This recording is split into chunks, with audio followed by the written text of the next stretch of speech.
ඒක තමයි රියල් ස්වභාවය. ඔව්. වහරස. ඔව්. ඇස් දෙක වහගෙන ඉන්නවනේ. ඔව්. ඒ වහන් ඉන්න ඕන ඇස් දෙකක් තමයි මේ අරන් ඉන්නේ.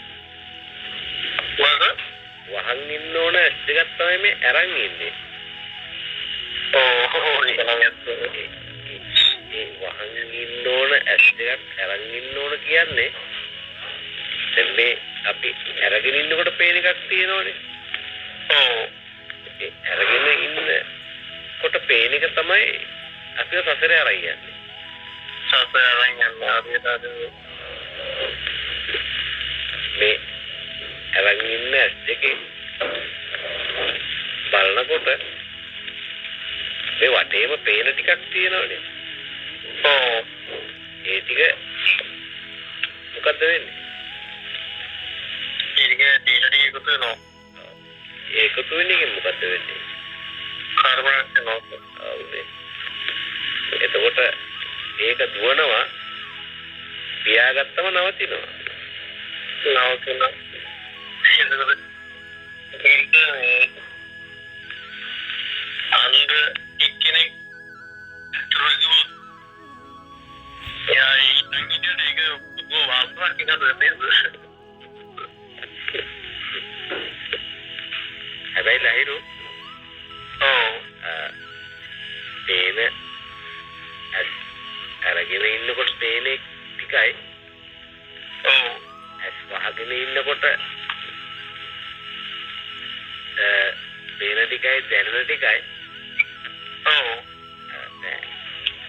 ඒකේ අපිට අරගෙන ඉන්නකොට අපි ඒ සියලු දත් අපිට අහු වෙනවා. ඒවට අපි සපෝට් කරනවා.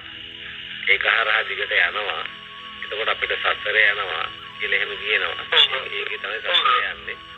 හැබැයි අර ඇස් පියාගෙන ඉන්නකොට ඇස් විතරක් පියවෙන එක වෙන්න බෑ. ඔක්කොම ඕෆ් වෙලා වෙහෙන්න ඕනේ. එකපාරට.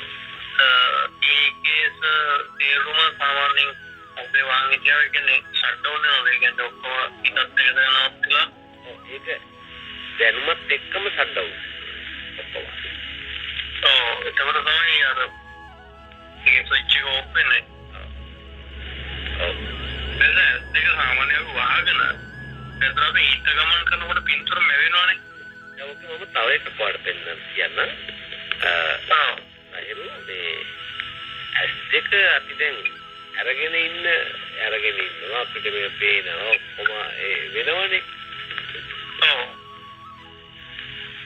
ඒක තුලත් ඔක්කොම ෂට් ඩවුන් ගන්න පුළුවන්.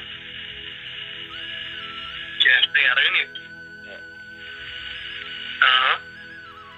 ඒකෝස් එකම අන්න ඔයා අහුව හොඳ ප්‍රශ්නයක්. ඒක කොහොමද කරන්නේ? ඒ කියන්නේ ඇට කනනාසය දිව ශරීරයේ මන කියනෝනේ. ඔබ සිස්ටම් ඒ පද්ධති ටික තියෙනවනේ. ඇහෙන් බලනවා, කනෙන් අහනවා, දිවෙන් ඔය සීන් ටික තියෙනවනේ. ඒක වෙලාවලදී තමයි අපි මේ කට්ටිය පාවිච්චි කරන්නේ. ඒ අවශ්‍යතාවය පාවිච්චි කරන්නේ. ඒ මොකක්ද බලනකොට බලන් ඉන්න එක තියෙනවනේ. ඒ බලන් ඉන්න එක වෙලාවේදී ඇහෙනේවත් තියෙනවා. ඇහෙනේවත් තියෙනවනේ. තමන් ඇහෙනේවත් තියෙනවනේ. ඒක ෂට් ඩවුන් කරනවා කියන්නේ ඒ පේන එකයි ඇහෙන එකයි ෂට් ඩවුන් කරනවා කියන්නේ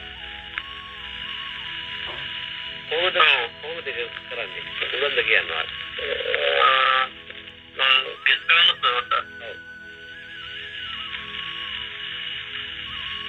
ඒ ෂට් ඩවුන් කරනද ඇහෙන එක තියෙනවා. ඉතින් අපි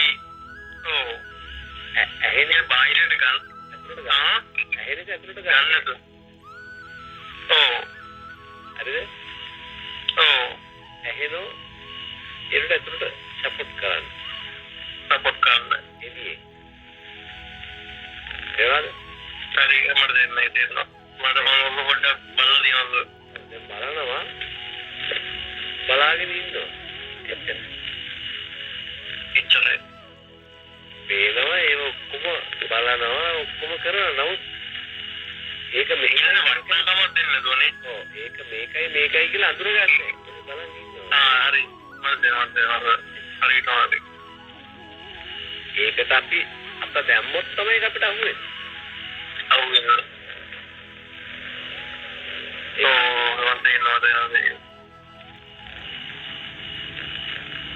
ඒකනේ නම් කම් කරන්න තෝ ඒක දිහා ස්වභාවයෙන් ඉදලා ඒකට ඔක්කොම එකයි වගේ කොහොමද ඒව තමයි අන්තිම කොහොමද යනවා නේද ඉන්ටර්නල් නියම මොයකට දිනීට තමයි නේද ඒකනේ කොයි අපිට කෑම කනකොට අපි කනවා ඉච්චරයි. රසය හොයන්නේ. තේරෙනවද? සුවඳ දෙන්න තෙච්චරයි.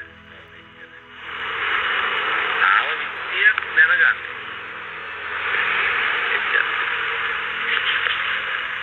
එතකොට